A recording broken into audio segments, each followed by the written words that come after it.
بسم الله الرحمن الرحيم. إن في خلق السماوات والأرض واختلاف الليل والنهار لآيات لأولي الألباب الذين يذكرون الله قياما وقعودا وعلى جنوبهم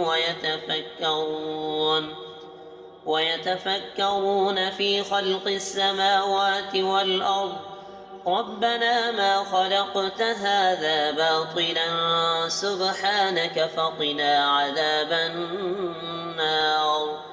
ربنا إنك من تدخل النار فقد أخزيته وما للظالمين من أنصار. ربنا إننا سمعنا مناديا ينادي للإيمان أن آمنوا بربكم فآمنا.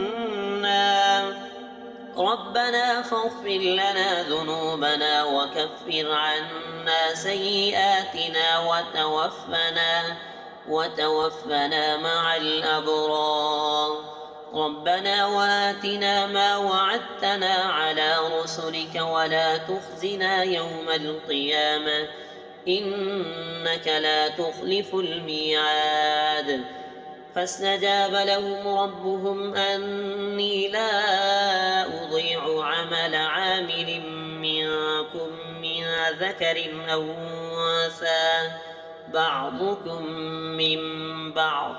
فالذين هاجروا وأخرجوا من ديارهم وأوذوا في سبيلي وقاتلوا وقتلوا لأكفرن عنهم سيئاتهم ولأدخلنهم جنات تجري من تحتها الأنهار ثوابا من عند الله والله عنده حسن الثواب. لا يغرنك تقلب الذين كفروا في البلاد متاع قليل ثم مأواهم جهنم وبئس المهاد. لكن الذين اتقوا ربهم لهم جنات تجري من تحتها الأنهار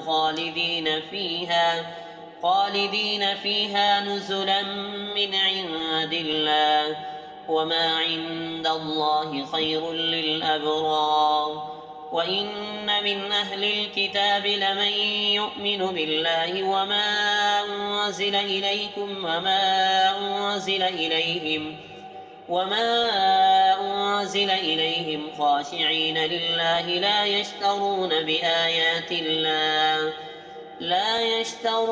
بآيات الله ثمنا قليلا أولئك لهم أجرهم عند ربهم إن الله سريع الحساب. يا أيها الذين آمنوا اصبروا وصابروا ورابطوا واتقوا الله لعلكم تفلحون.